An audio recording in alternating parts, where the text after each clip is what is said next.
राम तुम्हारो आसरो, राम तुम्हारो ज्ञान, राम तुम्हारो भजन मुख, राम तुम्हारो ध्यान, राम तुम्हारो ध्यान, राम तुम सिर पर राजो, आगे पीछे राम दसों दिस राम ही गाजो, राम चरण की कराम बिन मन माने नहीं आन, राम तुम्हारो आसरो, राम तुम्हारो ज्ञान। अनंत विराट विश्वात्मा जगत नियंता सर्वांतर्यामी सच्चिदानंद घन पूर्ण परब्रह्म परात्पर शब्द ब्रह्म राम के उपासक प्रचारक अनंत श्री विभूषित अंतरराष्ट्रीय राम स्नेही धर्म प्रवर्तक जगत गुरु स्वामी जी श्री रामचरण जी महाराज के पावन पाद पद्मों में प्रणति करते हैं। तदनंतर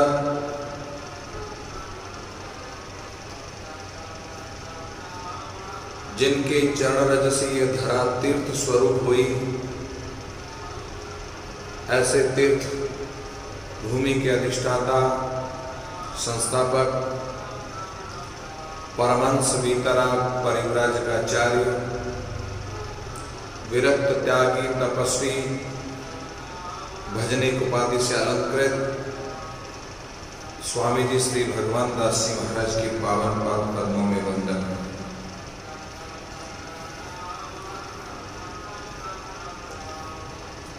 साधना स्वाध्याय चातुर्मास 2020 का पावन अवसर हम सभी के जीवन निर्माण करने के लिए साधना का मार्ग क्या होना चाहिए, स्वाध्याय किसका करना चाहिए, चिंतन किसका करना चाहिए, आदि आदि श्री महाराज के वाङ्मय स्वरूप वाणी जी के अनेकानेक ग्रंथों का चिंतन करते हुए भक्तमाल स्वरूप नाम ग्रंथ, नाम प्रताप ग्रंथ की आप और हम सभी चर्चा कर रहे हैं। साधना किसकी करनी चाहिए और स्वाध्याय कितना करना चाहिए, किसका करना चाहिए। महाराज श्री से बढ़कर कोई मार्गदर्शक नहीं हो सकता। जीवन को उत्कृष्ट बनाने के लिए स्वामी रामचरण महाप्रभु जैसे सद्गुरु कोई नहीं हो सकता। जीवन को सत्यम शिवम सुंदरम बनाने के लिए स्वामी रामचरण जी महाराज जैसा मार्गदर्शक, युगदृष्टा और चिंतनशील, अनुभवशील, अव्यक्त वाणी को व्यक्त कर तत्व की ओर जोड़ने की जो चेष्टा करता है वह श्री महाराज है। श्री महाराज ने अनेक उदाहरणों को हम विगत दिनों से श्रवण कर रहे हैं। आज लगभग 15 दिन हो गए चातुर्मास में। एकादशी का अवसर है, वीतराग महाप्रभु का एकादशी का दिन है। श्री महाराज स्वामी जी श्री रामचरण जी महाराज ने बड़ी कृपा की है। जिनकी चरण शरण ग्रहण करने के लिए, जिनके चरणों में नतमस्तक होने के लिए, जिनकी अनुभव वाणी का पठन पाठन करने के लिए, जिनका मार्गदर्शन पाने के लिए, जिनका सही रास्ता चुनने के लिए हम पर वास्तव में बहुत बड़ी कृपा करी। ये पिछले जन्मों की साधना का प्रभाव नहीं कहा जा सकता। ये स्वयं श्री महाराज की ही कृपा है। स्वयमेव सदगुरु स्वामी रामचरण जी महाराज की ही असीम कृपा है। हम जैसे पामर को कोई ना कोई बहाना लेकर अपनी ओर खींचकर हमको सही मार्ग पर ले जाने के लिए वे प्रेरणा देते हैं, हमारे प्रेरक हैं। राम नाम ध्रुव ध्यान लगावे, बसी वैकुंठ बहुरी नहीं आवे। राम भजत छूटा सब कर्म, चंद्र और सूर्य देय परिक्रमा। ध्रुव महाराज का चिंतन हम पिछले 3 दिन से कर रहे हैं। ध्रुव अखंड, ध्रुव अविनाशी, ध्रुव अटल, ध्रुव अचल, ध्रुव अक्षय, ध्रुव राम रमतीत के प्रति निष्ठ होना, साधना निष्ठ होना, तत्वनिष्ठ होना, रामानुरागी होना। रामानुरागी बनकर साधना के क्षेत्र में, जैसा कि कल अपन श्रवण कर रहे थे, चर्चा कर रहे थे, साधना के क्षेत्र में साधक का जीवन सात्विक होना चाहिए। जितना रजोगुण और तमोगुण होगा, साधना में मन नहीं लगेगा, साधना की तरफ हमारी रुचि नहीं होगी। इसलिए साधकों, साधना की तरफ मन लगाने के लिए साधना ही साधन है, जिससे रजोगुण और तमोगुण धीरे धीरे धीरे धीरे समाप्त हो जाए, सत्व गुण की प्राप्ति हो जाए।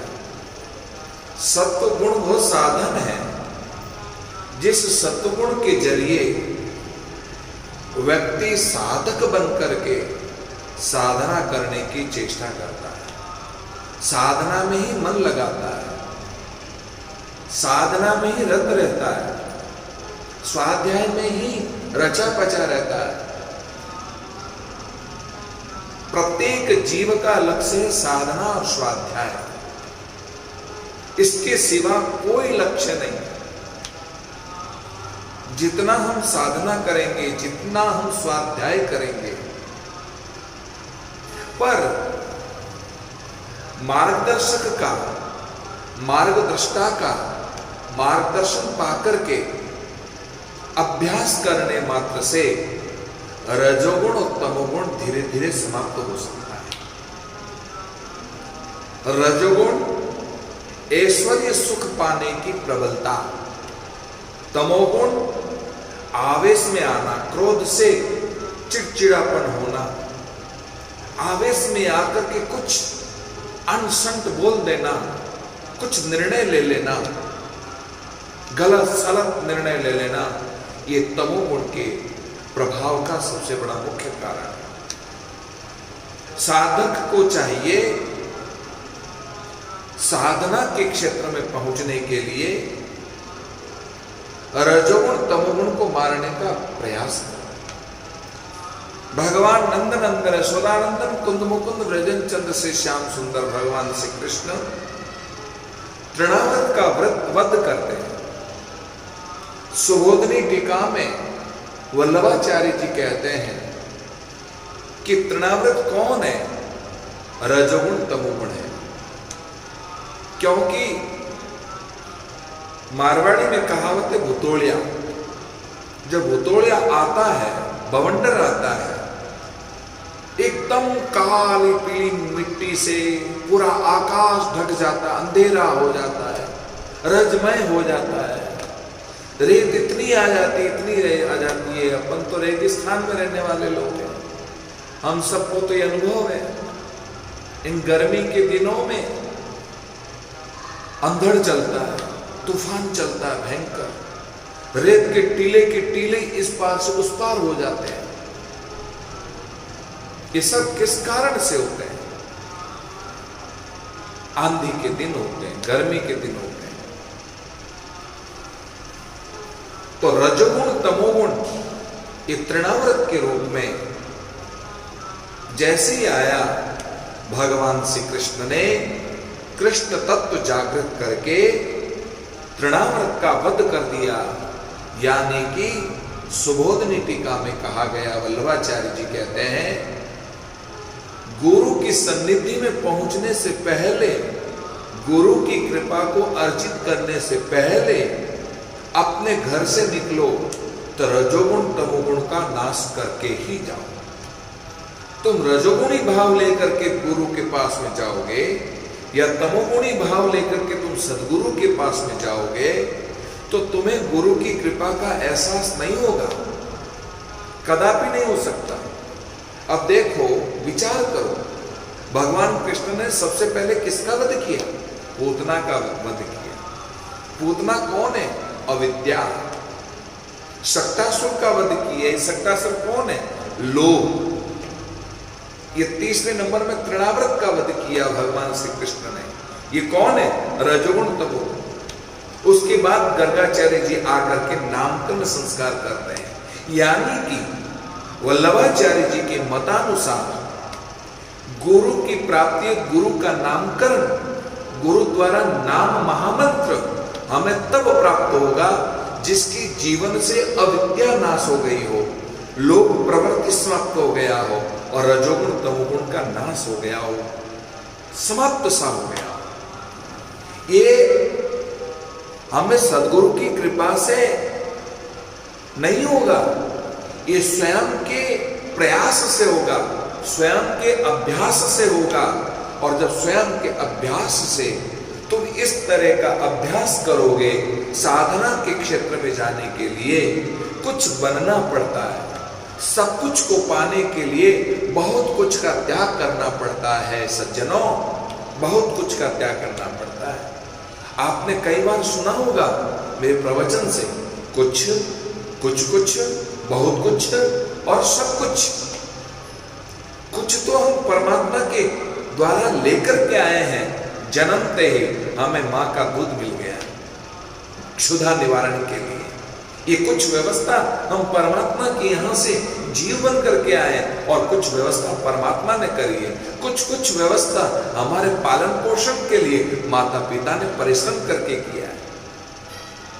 माता पिता ने हमारे लिए परिश्रम किया है, खून पसीना बहा करके हमको बड़ा किया है, पैरों पर खड़ा किया है। और जब हम पैरों पर खड़े हो जाते हैं तब कुछ की प्रवृत्ति समाप्त हो जाती है, बहुत कुछ पाने की चेष्टा जागृत हो जाती है। और जब बहुत कुछ पाने की चेष्टा जब जीवन में जागृत होती है तो बहुत कुछ ही पाता रहता है, ताबड़तोड़ पाता है, कभी इधर कभी उधर, कभी इधर कभी उधर, पता नहीं क्या क्या करता है, कितने पापड़ बेलता है, कितना सही कितना गलत, कितना झूठ कितना छल कितना कपट, पता नहीं कैसा कैसा व्यवहार करता है बहुत कुछ को पाने के लिए, सिर्फ बहुत कुछ को पाने के लिए। पर व्यक्ति बहुत कुछ तक पाने के लिए ही सीमित रह जाता है, आगे नहीं बढ़ता है। आगे एक और शब्द है, सब कुछ। और ये सब कुछ कौन है? परमपिता परमात्मा, उसकी ईश्वरीय कृपा। अभी कोरोना महामारी के, वैश्विक महामारी के चक्कर में सबको ये बोध हो गया, सबको पता चल गया है कि सत्ता यदि किसी की है तो उस परम तत्व की सत्ता है, उसके सिवा किसी की नहीं चलती। जीने के लिए सब घरों में कैद हो गए, जीने के लिए सब अपने बचाव से बचने के लिए सबसे दूरियां कर ली, सबसे दूरियां कर ली, कई तरह के नियम फॉलो कर लिए जीने के लिए। पर जी वही सकता है जिस पर उसकी कृपा हो, जिस पर उसकी कृपा हो वही जी सकता है। उसके बिना कोई जी नहीं सकता, उसके बिना पेड़ का पत्ता तक नहीं हिलता है, उसके बिना हवा का झोंका नहीं आ सकता है, उसके बिना कुछ भी संभव नहीं है। ईश्वरीय सत्ता ही सब कुछ है। ईश्वरीय सत्ता का अनुभव व्यक्ति के जीवन में जब घर कर जाए तब वह अविद्या का नाश करता है, लोभ प्रवृत्ति का नाश करता है, रजोगुण तमोगुण का नाश करता है। इतना प्रयास करने के बाद फिर गुरु को ढूंढने की जरूरत नहीं है, गुरु स्वतः प्राप्त हो जाते हैं, गुरु स्वतः प्राप्त हो जाते हैं और गुरु चले जाते हैं। ध्रुव को गुरु ढूंढने की जरूरत नहीं पड़ी, ध्रुव नहीं गया गुरु को ढूंढने के लिए। ध्रुव का एक ही लक्ष्य था, अपना रजोगुण तमोगुण मार करके सत्वगुण से बलिष्ठ होकर के और साधना के लिए अग्रसर हो गया। जैसी साधना के लिए अग्रसर हुआ, नारद जी बीच में मिल गए। ए बाबा, कहाँ जा रहा है तू? अरे छोरा, कहाँ जा रहा है? चल चल बैठ, मैं तेरे को गुरु मंत्र देता हूं। तू साधना करने के लिए जा रहा है ना, ले चल मैं तेरे को मंत्र देता हूं, राम महामंत्र का जप कर। बता, तो क्या ध्रुव ढूंढने गया था गुरु को? नहीं गया ढूंढ, पर उसका लक्ष्य एक था, मुझे साधना के मार्ग में साध्य को प्राप्त करना है, साधक बन करके गया। साधक और साध्य के बीच में साधना को पाने के लिए सदगुरु ने कृपा कर दी, और सदगुरु की जब कृपा हो गई तब सब कुछ को पाने के लिए साधना अर्जित करके और साधना में तत्पर हो गया। इसलिए साधकों, साधना के क्षेत्र में साधक को साध्य की प्राप्ति के लिए, सब कुछ को पाने के लिए बहुत कुछ त्यागना पड़ता है, बहुत कुछ का त्याग करना पड़ता है। जब तक बहुत कुछ का त्याग नहीं करता है तब तक सब कुछ नहीं प्राप्त कर सकता है।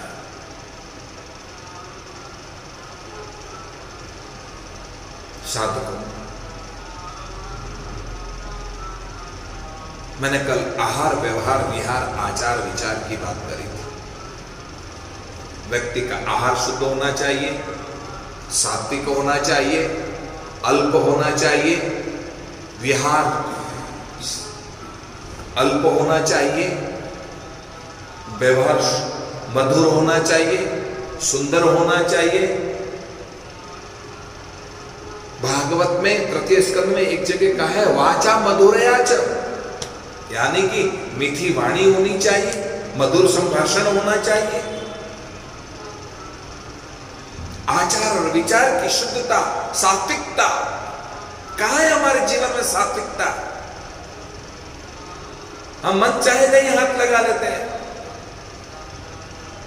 सरकार तो अब कह रही है कि बार बार हाथ धो, सरकार तो अब कह रही है कि बार बार हाथ धो, हमको गाइडलाइन कर रही है, पर हमारे ऋषि मुनियों ने तो पहले से गाइडलाइन कर रखा है, हाथ पांव धो करके ही घर में प्रवेश करो,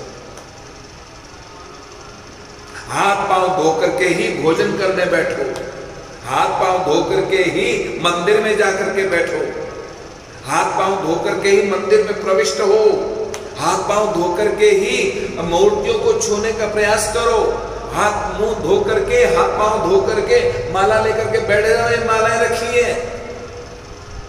हमारे ऋषि मुनियों ने पहले से गाइडलाइन कर रखी है, जो अब सरकार की हम गाइडलाइन को हम फॉलो कर रहे हैं। हम जो बोलते हैं किसी से, हम किसी से वार्तालाप करते हैं तो पास में मुंह करके बोलते हैं, तब हमारे कीटाणु के सामने वाले के कीटाणु नहीं चले जाए, कहीं सामने वाले के कीटाणु हमारे ऊपर नहीं आ जाए। ध्यान रखना चाहिए। आज भी हमारे रामकृष्ण संप्रदाय में परंपरा है, हम जब भी आचार्य श्री से बात करते हैं तो आचार्य श्री के समक्ष जब हम मुंह पर कपड़ा लगा करके उसके बाद आचार्य श्री से बात करते हैं। क्षमा गरीब निवाज, कैसे हम करना है? गरीब निवाज, दास हाजिर हो, दास को निवेदन करें। ये भाषा है, ये हमारी पहचान है। हम बड़ों के सामने पास में मुंह करके बोले तो हमारे मुंह का थूक भी तो जाएगा, कीटाणु भी तो जाएंगे, सामने वाले के कीटाणु भी हमारे पास में आएंगे। इसलिए जैन धर्म में भी बात करते हैं तो मुंह पर कपड़ा लगा के बात करते हैं। हमारे रामकृष्ण संप्रदाय में भी कपड़ा लगा करके बात करने का विधान है। शिष्य गुरु से बात करता है तो मुंह पर कपड़ा लगाओ, उसके बाद बात करो। कपड़ा बांध करके जाओ, हमारा सर ढक करके हम गुरु की शरण में जाते हैं। धाम में जाते तो सिर ढक करके जाते हैं। सिख की परंपरा जो माथा ढक करके गुरु ग्रंथ साहिब को नमस्कार करने की, प्रणाम करने की प्रधानता है, यही हमारी शाहपुरा में प्रधानता है। साधकों,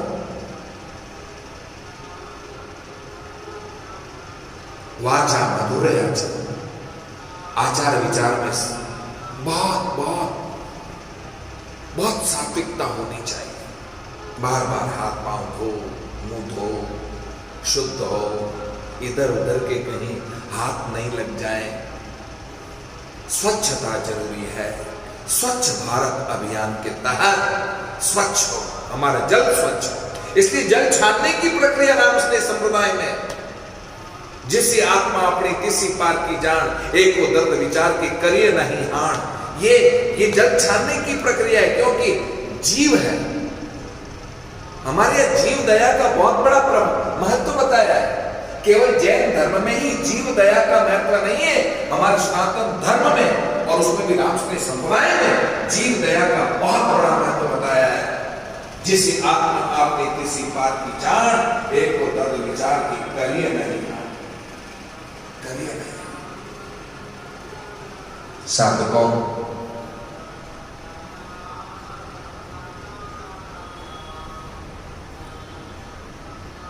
साठ गज कपड़ों पहने पानी को छाने ना है। आज भी ऐसी परंपरा है। भक्त लोग, श्रद्धालु गृहस्थ लोग, रामकृष्ण धर्म को मानने वाले, वे पानी छान करके स्नान करते हैं। पानी छान करके घर में रसोई में उपयोग लेते हैं। पानी छान करके पान करते हैं और पानी छान करके मकान का निर्माण करते हैं।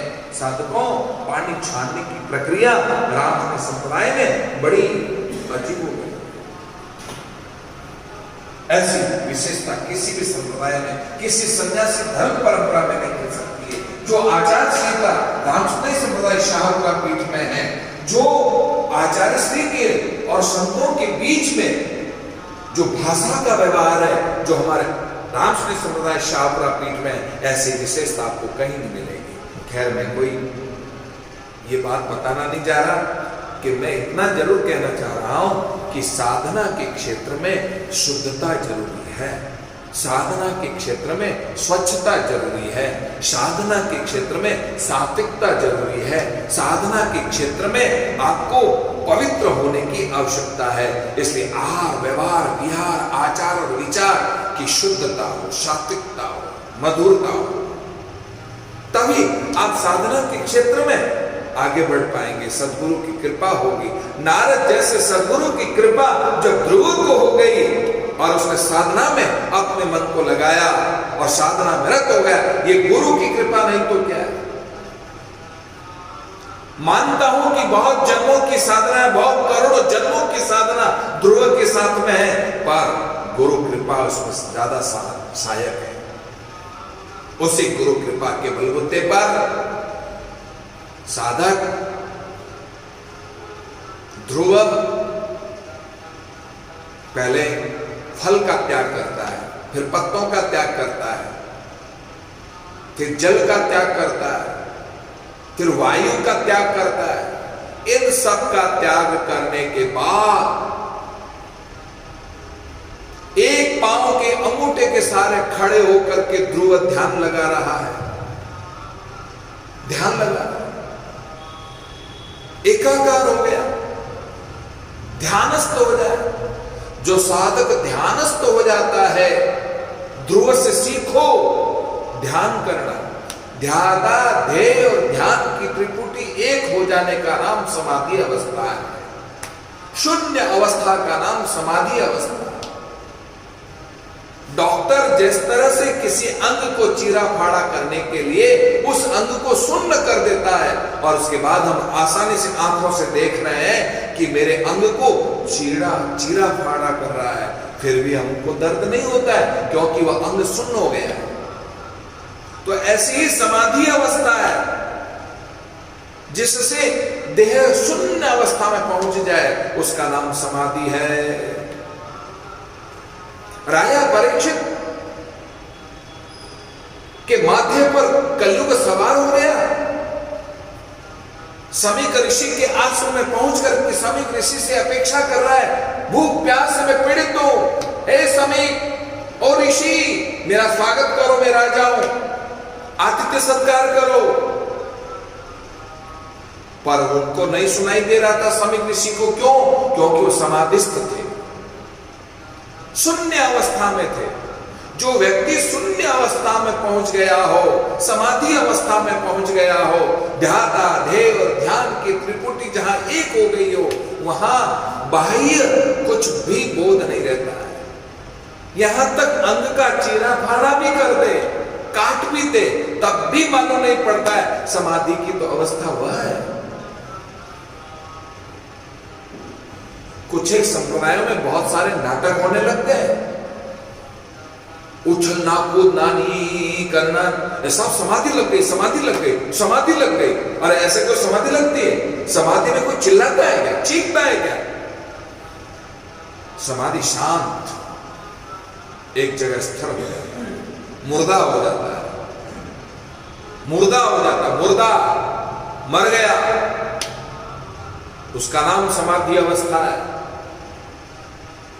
किसी संप्रदाय का नाम नहीं लेता, पर इतना जरूर कहता हूं कि ऐसे नाटकों से दूर रहने का प्रयास करो जहां नाटक हो रहा हो। समाधि लग गई साहब, अरे ये क्या हो गया, वो यूं इस तरह से चिल्ला रही है, वो इस तरह से रो रही है, और समाधि लग गई साहब। ऐसी कैसे समाधि लग गई?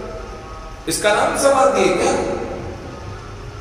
कितने अनपढ़ और कितने गंवार लोग हैं, समाधि की भाषा को समझ ही नहीं पा रहे।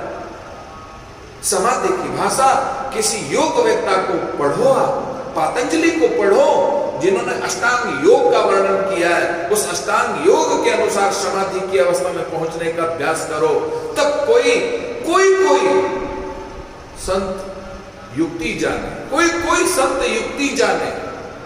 हर कोई युक्ति नहीं जानता है, जो उस अवस्था में पहुंच जाता है। स्वामी संतदास जी महाराज कहते हैं, कोई युक्ति जाने। विरला है जो युक्ति जान लेता है, जिसके अंतःकरण में काम भरा हो, क्रोध भरा हो, लोभ भरा हो, लालच भरा हो, छल कपट भरा हो, संसार भरा हो, संसार की वासना भरी हो, वो समाधि की भाषा नहीं कर सकता, व्यक्त नहीं कर सकता। हम नरधर्म शरीर है, हम क्या वर्णन कर सकते हैं? हम कहां समाधि की अवस्था में पहुंच सकते हैं? केवल आप और हम चर्चा कर सकते हैं, इसके अलावा कुछ नहीं कर सकते। संतों की अनुभव वाणी का हम केवल पठन पाठन कर सकते हैं कि इतना हमको बोध है। इसलिए मंदिर जाओ तो ध्यान लगाओ, एकाग्र होने का प्रयास करो। पुजारी को मत देखो, पुजारी क्या कर रहा है। पुजारी माला चढ़ा रहा कि नहीं चढ़ा रहा, रुपए का अंटी में डाले कि गले में डाले कि क्या किया, ये देखने की कोशिश मत करो। पुजारी का भाव देखो, उसने आज ठाकुर जी का श्रृंगार कितना बढ़िया किया है, कुंज बिहारी का क्या श्रृंगार किया है, घनश्याम जी का क्या श्रृंगार किया है। ये श्रृंगार देखो, बिना भाव के श्रृंगार नहीं होते। पुजारी का भाव है तब वो श्रृंगार होता है, और श्रृंगार ही आकर्षित करता है। हमारे अंतःकरण की जो निष्काम कामना है, निष्काम भावना है, वो निष्काम भावना जागृत हो जाती है, और हम नेत्रों से दर्शन करते करते करते अश्रु छलक पड़ जाते हैं। और जब अश्रु छलक जाते हैं, तब हमारे अंतःकरण में प्रेम उमड़ पड़ता है उस ठाकुर के प्रति। बार बार देखने की चेष्टा करते हैं, बस देखते रहे, देखते रहे, देखते रहे। पलके भी पड़ जाए तो पलकों पर भी गुस्सा आ जाए, साली पलके कहां से आ गई मेरे और ठाकुर के बीच में पर्दा डालने वाली, इतना क्रोध आ जाता है। रामचरितमानस के पुष्प वाटिका में जहां सीता जी और राम जी, सीता जी का सखी ने कहा, देखो सीता जी देखो सामने राम है, और देखो वो डाली की ओट में पुष्प तोड़ते हुए नजर आ रहे हैं। और जब बहुत गहराई से जब चिंतन किया, गहराई से देखा, एकाग्रता से देखा, सीता जी ने राम जी को बस राम दीदार करते करते धन्य हो गई सीता, कृतकृत्य हो गई। उस वक्त कहते हैं राजा निमि तो है, ये पल के कौन है? राजा निमि है। राजा निमि ने सोचा कि मेरी कन्या राम दीदार कर रही है, राम दर्शन कर रही है, मुझे हट जाना चाहिए, मुझे बीच में बाधक नहीं बनना चाहिए। इसलिए सीता जी के पल के नहीं झुकी, स्थिर हो गई और राम दीदार कर रही है, राम दर्शन कर रही है। साधकों, ध्रुव भी ऐसा ही हुआ। ध्रुव में तल्लीनता है। एक बात और कहता हूं,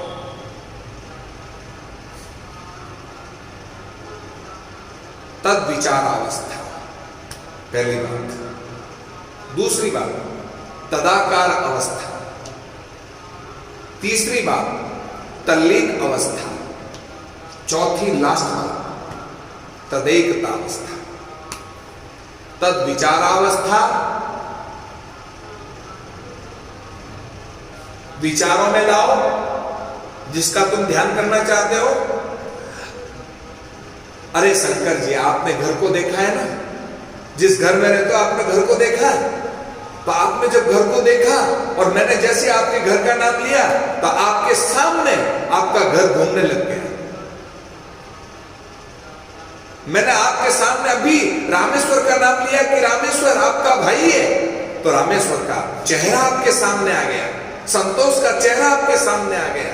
तो जिस तरह से जिस किसी स्थान पर गए हो और उस स्थान का या उस व्यक्ति का नाम लेने मात्र से आपकी आंखों के सामने, बैठे कहां हो, कहीं भी बैठे हो, किसी भी जगह पर हो, पर उस घर का, उस ठिकाने का, मैं भी कह दूं कि शाहपुरा धाम, बस शाहपुरा धाम नाम लेते ही आपको वो सारी छतरियां याद आ जाती है, वो बारादरी याद आ जाती है, वो 12 खंबे याद आ जाते हैं, वो 84 खंबे याद आ जाते हैं।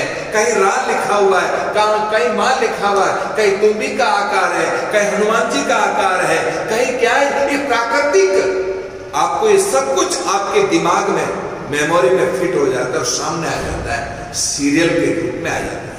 तो जिस तरह से सीरियल के रूप में आपके सामने आ जाता है, ठीक इसी तरह से मैं आपसे निवेदन करता हूं, यदि अपने विचारों में साध्य को लाओ, ठाकुर को लाओ, परमात्मा को लाओ, जिस नाम की आराधना करना चाहते हो, जिस ठाकुर की आराधना करना चाहते हो, जिस निर्गुण निराकार की उपासना करना चाहते हो, उस निर्गुण तत्व राम को लेकर के आओ सामने, जिसका कोई आकार नहीं है। नमो अलेप अछेत नहीं कोई कर्म न काया, नमो अमाप अथाप नहीं कोई पार न पाया, शिव सन का अधिक श्रेष्ठ रटत न पावे अंत, राम चरण वंदन करे नमो निरंजन कंठ।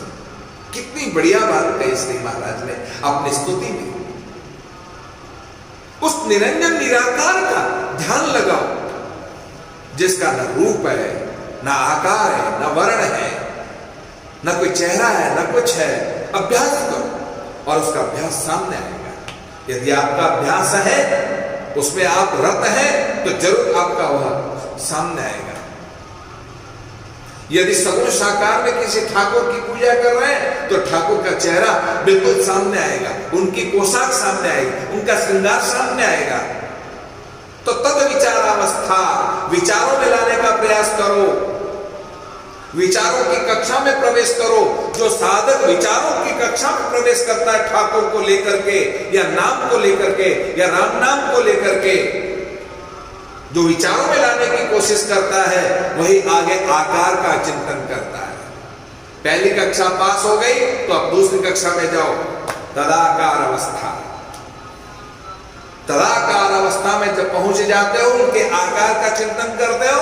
मैंने अभी नाम लिया शंकर का, तो शंकर का आकार याद आ जाएगा। शंकर का चेहरा कैसा है, उसकी बनावटी कैसी है, उसकी आंख कैसी है, उसकी नाक कैसी है, उसकी कान कैसा है, ये सब चेहरा सामने आ जाएगा। उसने क्या टी शर्ट पहन रखा है, कौन से कलर का पहन रखा है, ये सब सामने आ जाता है। तो जिस तरह से आकार में सामने से घूमने लगता है सीरियल के रूप में, ऐसे ही उस तत्व का आकार। अच्छा, आकार का आपको ध्यान में आ रहा है, निराकार का अभ्यास करो। निराकार का चेहरा सामने आना चाहिए, उसका अभ्यास करो। जिस तरह से सगुण साकार का ध्यान करते करते, विचारों में लाते लाते तदाकार की अवस्था में पहुंचते हो, ऐसे निराकार जिसका कोई आकार ही नहीं, कोई रूप ही नहीं, कल्पना करो, बस कल्पना करो। हमारे यहां मानसिक पूजा, मानसिक सेवा, मानसिक स्मरण बहुत बड़ा महत्व है। जिस तरह से पंडित जी से कहें कि हम फलाने देवता की पूजा कराओ, तो सबसे पहले वो गणेश जी को बिठाएंगे, क्योंकि बिना गणेश जी की पूजा होगी नहीं। तब क्या करते हैं, वो अंदर जेब में से सुपारी निकालते हैं और सुपारी निकाल करके ऊपर जो है मोड़ी बांधते हैं और फिर कहते हैं शंकर ये देखो शंकर जी ये गणेश जी है। अरे यार, ये तो सुपारी है, कैसे मान ले? पर मानना पड़ता है आपको कि गणेश जी है, क्योंकि पंडित जी ने कह दिया और पंडित जी ने सिद्ध कर दिया। तो पंडित जी के कहने से और पंडित जी के द्वारा गणेश जी सिद्ध हो गए, तो आपको भी मानना पड़ेगा कि गणेश जी है। अब ये सुपारी नहीं है, ये मोली लपेटी हुई सुपारी नहीं है, अब तो साक्षात गणेश जी विराजमान हो गए। अब तो गणपति के खूब स्तोत्र प्रारंभ हो गए, गणपति की पूजा शुरू हो गई। दोब चढ़ा दी, जल चढ़ा दिया, दूध चढ़ा दिया, अक्षत चढ़ा दिया, चंदन चढ़ा दिया, नैवेद्य चढ़ा दिया, सब कुछ चढ़ा दिया। क्यों? क्योंकि आपने, जिसका कोई आकार नहीं है, आपने केवल माना है कि गणेश जी है। जब आप इतना कुछ मानते हो, एक सुपारी के रूप में गणेश जी को मान सकते हो, ऐसे निराकार में निराकार को क्यों नहीं मान सकते? मान लो बस, मानने के अलावा कुछ नहीं है। गणित में क्या, कोई सवाल हल करते तो क्या है, 100 माना कि 100 मानना पड़ता है। 100 अरे आया कहां से 100? बस 100 है, मानो। तो जिस तरह से गणित में 100 को मानना पड़ता है, ऐसी निराकार में, उपासना में निराकार को मान लो, जिसका कोई आकार ही नहीं है। तो साधकों, मैं निवेदन करना चाहता हूं, तद विचार अवस्था, तदाकार अवस्था। अब तदाकार अवस्था की कक्षा में डूब जाओ, आकार से एक हो जाओ, नजर से नजर मिला लो, नजर से नजर मिलाते मिलाते मिलाते अब डूब जाओ। भीम ने जरासंध को मारा ना, भीम ने जरासंध को, तो जरासंध को मारने के पीछे कृष्ण की तरफ देखा। कृष्ण ने तनका लिया और यूं किया, यूं किया, यूं किया, इतना ही देखा, तो उसने भी ऐसे ही कर दिया भीम ने, लेकिन वापस जुड़ गया।